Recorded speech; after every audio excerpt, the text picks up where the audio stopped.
Olá pessoal, aqui quem fala é o Rodrigo, do time da Economia da SMI Consultoria, falar um pouco com vocês hoje sobre o nosso cenário econômico. A semana passada não trouxe muitas divulgações de indicadores econômicos aqui para o Brasil, também não trouxe muitos acontecimentos relevantes. O que ela trouxe mais, na verdade, foram anúncios de diversas medidas, tanto aqui no Brasil quanto ao redor do mundo, de combate ao Covid-19, ao coronavírus. Seja esse combate diretamente ao coronavírus ou aos efeitos econômicos que ele vem causando aí nos mercados globais. Falando então um pouco sobre as medidas que a gente viu na semana passada, o Federal Reserve, Banco Central dos Estados Unidos, anunciou um programa de estímulo de 700 bilhões de dólares, de maneira a dar mais liquidez e dar um certo estímulo à economia americana. Além disso, eles anunciaram a redução para zero dos depósitos compulsórios, para que os bancos tenham mais dinheiro também para fazerem mais empréstimos e darem mais liquidez. E eles anunciaram um programa temporário de swap cambial, com 9 bancos, inclusive um deles o nosso Banco Central, o Banco Central do Brasil. O que é essa medida de swap cambial? Ela nada mais é do que o Banco Central dos Estados Unidos emprestar dólares a um juros bem baixo, no caso aqui para a gente, para o nosso Banco Central. Por que eles fazem isso? Porque a alta volatilidade do dólar não é interessante, assim como não é interessante para a gente, não é interessante para eles também. Fica muito difícil para um Banco Central trabalhar quando a sua moeda é muito volátil. Então, por isso eles fazem esse programa. Eles fizeram na crise de 2008 também, quando o dólar também observou um comportamento parecido. E, inclusive, o Brasil também participou nesse programa lá de 2008. Eles estão fazendo agora novamente para ver se conseguem dar uma segurada nessa volatilidade. No caso aqui do Brasil, eles emprestaram então 60 bilhões de dólares para que o nosso Banco Central continuasse fazendo as intervenções que ele já vem fazendo na moeda para com que ela não tenha tanta volatilidade assim. Já o Banco Central Europeu anunciou um pacote de estímulos de 750 bilhões de euros. Esse pacote também visa dar mais liquidez ao sistema financeiro europeu e dar uma estimulada na economia. A economia deles está sendo fortemente afetada pelo coronavírus. Eles têm um número bem expressivo de casos lá na Europa, então se viu necessário esse pacote de medidas.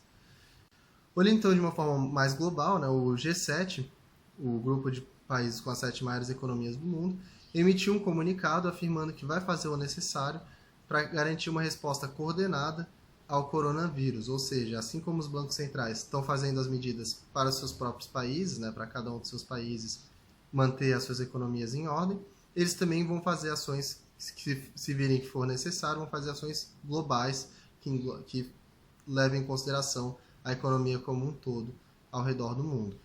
Eles prometeram usar todo o poder dos seus governos para garantir o atendimento à população, restabelecer a confiança na economia e dar suporte ao comércio, além de incentivar a ciência, para que se encontre uma solução boa para o coronavírus, para esse grande problema que está assolando aí o mundo inteiro.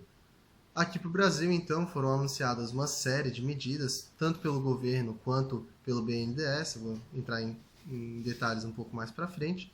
Eles anunciaram o adiamento do prazo de pagamento do FGTS por 3 meses, o adiantamento do pagamento de 2 parcelas do 13º de aposentados e pensionistas do INSS e a inclusão de mais de 1 milhão de pessoas no Bolsa Família. O que essas medidas significam? A questão primeiro ali do FGTS.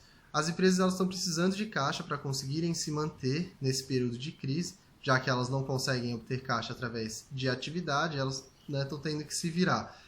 Com o adiamento do prazo do pagamento do FGTS, elas conseguem ter um pouco mais de dinheiro ali para conseguirem se manter, para evitarem fechar as portas nesse período de crise. Inclusive, a maioria das medidas que eles fizeram voltadas às empresas foram visando exatamente isso, o não fechamento de portas, principalmente em relação a pequenas empresas. Já o adiantamento do 13º e a inclusão das pessoas no Bolsa Família atacou mais a parte do consumo, né? Então, as pessoas tendo mais dinheiro, além de elas conseguirem se manter, muitas delas necessitam desse dinheiro que elas não vão ter, às vezes, através do salário, às vezes, através da comissão, se eles forem vendedores, por exemplo, através da fonte de renda tradicional delas, elas vão ter uma fonte de renda, vão ter um certo dinheiro para conseguir comprar até comida, enfim, o que for necessário para a sobrevivência delas.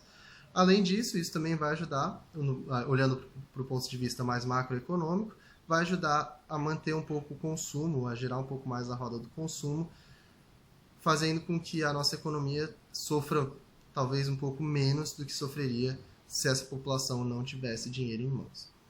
Em relação ao coronavírus em si, as medidas anunciadas foram a redução do imposto de importação de produtos médicos hospitalares e a desoneração temporária do imposto de produtos industrializados, o IPI, dos produtos que forem necessários ao combate à doença. Essas medidas são bem diretas, não preciso nem explicar muito, basicamente reduzir impostos para que se consiga adquirir mais produtos e assim se consiga lutar contra esse coronavírus de uma forma mais efetiva.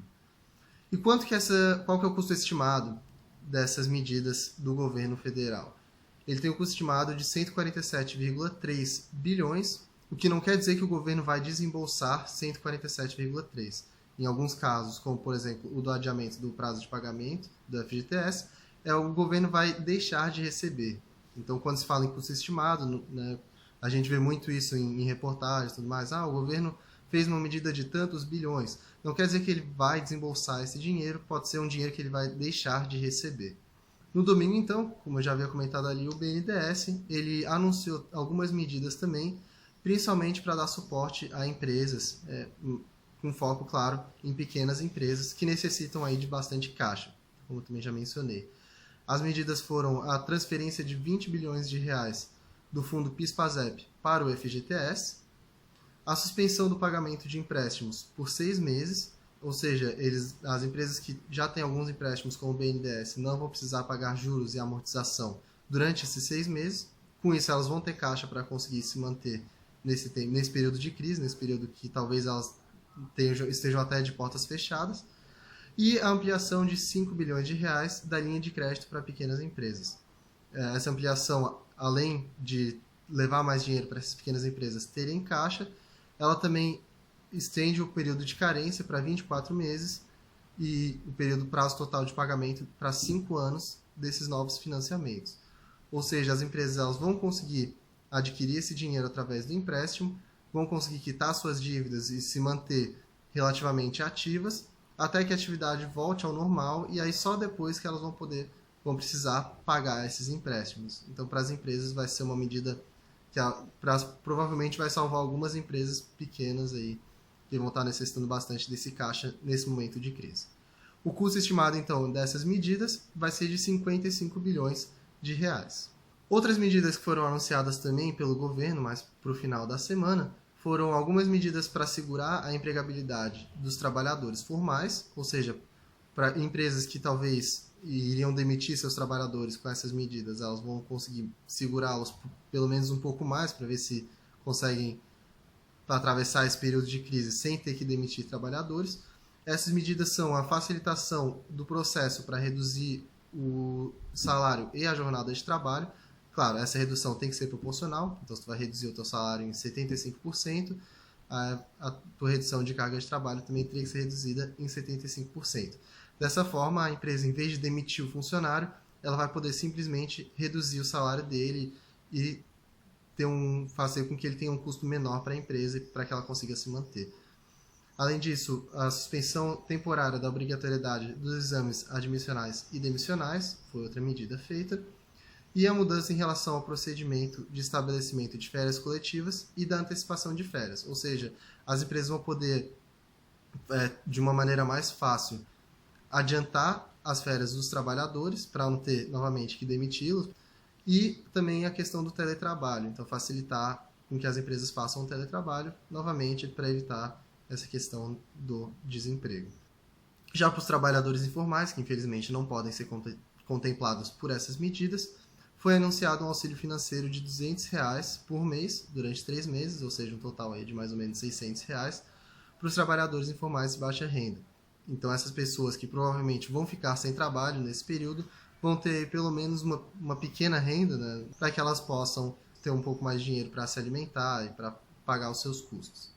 O custo estimado dessas medidas, na verdade, a única medida que vai ter realmente um custo maior para o governo vai ser a dos trabalhadores informais, é de 15 bilhões de reais. E aí vem o questionamento, como que o governo vai conseguir obedecer à lei de responsabilidade fiscal enquanto ela está tendo esse custo estimado muito forte aí em suas medidas. O custo total das medidas, se a gente for somar, é só essas últimas dessa semana, foi de 217,3 bilhões, então é um custo bem significativo, e aí realmente então fica um pouco difícil para o governo lidar com isso. É por isso que na semana passada ele entrou com um pedido de reconhecimento de um estado de calamidade pública.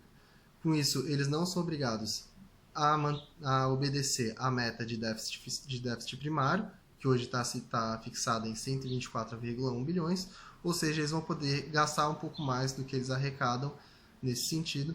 Além disso, ele suspende a obrigação de redução de despesas do pessoal quando esse gasto ultrapassa os limites previstos na lei. Né? Então, o governo ele vai poder gastar um pouco mais, mesmo tendo essa diminuição de arrecadação, porque são dois problemas, na verdade. Né? O governo está tendo que gastar mais para ajudar a manter a economia, ao mesmo tempo que ele está recebendo menos dinheiro, porque menos atividade econômica é menos gente pagando imposto, e menos gente pagando imposto é menos arrecadação para o governo. Então, são duas frentes aí que estão trazendo bastante problema para o nosso governo, por isso que se viu necessário esse estado de calamidade pública, para que ele consiga, mesmo com uma menor arrecadação, continuar estimulando a nossa economia e evitar que haja um grande colapso, ou que o desemprego, que já está alto, aumente muito mais nesse período agora de crise.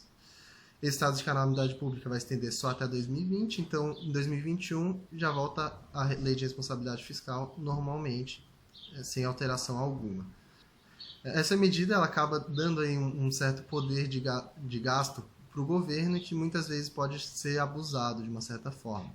É por isso que foi decidido estabelecer uma comissão com 6 deputados e 6 senadores para fazer uma certa auditoria desses gastos do governo para evitar que se abuse muito desse dinheiro extra que eles vão ter disponíveis através desse estado de calamidade pública. E como esse vírus vem afetando então o resto do mundo? A gente fala muito em o vírus está afetando a atividade econômica e tudo mais, mas vamos ver isso em números. Na semana passada saíram alguns indicadores da China, por exemplo, da produção industrial e das vendas de varejo e que vieram muito piores do que se esperava. Já se esperava um resultado negativo por causa do coronavírus, a gente esperava aí uma queda de 3% na produção industrial e de 5% nas vendas de varejo, mas o que foi observado foi uma queda muito pior, uma queda aí de 13,5% na produção industrial e de 20,5% nas vendas de varejo. Então isso é bastante preocupante porque se afetou assim na China, é bem possível que acabe afetando aqui e inclusive no resto do mundo de uma forma também muito mais forte do que a gente esperava. Com essa queda de atividade, o investimento em ativos fixos, né, o investimento direto deles também caiu muito mais, era esperado aí uma queda de 1%, ele caiu quase um quarto nesse período, então, aí no mês de fevereiro. Então foi um mês bem ruim para a China e que acaba assustando um pouco as pessoas aqui, porque elas projetam a mesma coisa para o resto do mundo, aqui para o Brasil também. Já nos Estados Unidos, em fevereiro ainda a atividade deles não havia sido muito afetada pelo coronavírus, então a produção industrial ainda acabou surpreendendo positivamente, esperava um crescimento de 0,4%, enquanto o crescimento observado foi de 0,6%. Já as vendas de varejo apresentaram aí uma queda de 0,5%, frustrando bastante as expectativas, que era de um aumento de 0,1%. Vale lembrar que, como esses dados ainda não têm muita influência do coronavírus, é muito provável que os dados agora de março e talvez até de abril venham muito piores em relação aos Estados Unidos. Bom, e com essa questão da atividade mais fraca e esse medo do coronavírus aqui no Brasil, o nosso Copom, o Comitê de Política Monetária, decidiu pelo corte de 0,5 pontos percentuais na taxa Selic. Ou seja, eles baixaram ela de 4,25% para 3,75%. No seu comunicado, eles indicaram que pretendem manter essa taxa a 3,75%, mas que novos dados vão ser sim relevantes em futuras decisões. Então, conforme a gente vê que o coronavírus está afetando a nossa economia, a gente pode ver o Banco Central se movimentando aí de alguma maneira diferente do que eles anunciaram agora. E para essa semana, então, o que nós vamos esperar? O que não teve divulgações na semana passada, aqui no Brasil, a gente vai ter essa semana, vão ter várias divulgações. O grande destaque vai ser para o IPCA 15, a nossa medida de inflação, que mede aí a cada metade do mês. Já no calendário internacional, não vão ter tantas divulgações assim essa semana. O dado principal vai ser a decisão do Bank of England, né, o Banco da Inglaterra, sobre a taxa de juros do Reino Unido. Então é isso, pessoal. Como vocês podem ver, agora o Brasil já está entrando num período bastante turbulento da nossa economia. É bem possível que nos indicadores que a gente for ver, principalmente relacionados agora a março, a gente veja um desempenho muito fraco da nossa economia, veja uma certa piora das nossas perspectivas. Com isso, o Ibovespa acumulou, no fim da semana passada, acumulou no mês aí uma queda de 35,67%, enquanto o IMAB acumulou no mês uma queda de 9,87%. Caso vocês tenham alguma dúvida, alguma sugestão, por favor, entre em contato com a nossa equipe. Mesmo nesse período de quarentena, né, nós estamos todos trabalhando de casa, mas continuamos respondendo e-mail, continuamos respondendo as dúvidas de vocês. Desejo uma ótima semana a todos e até a próxima.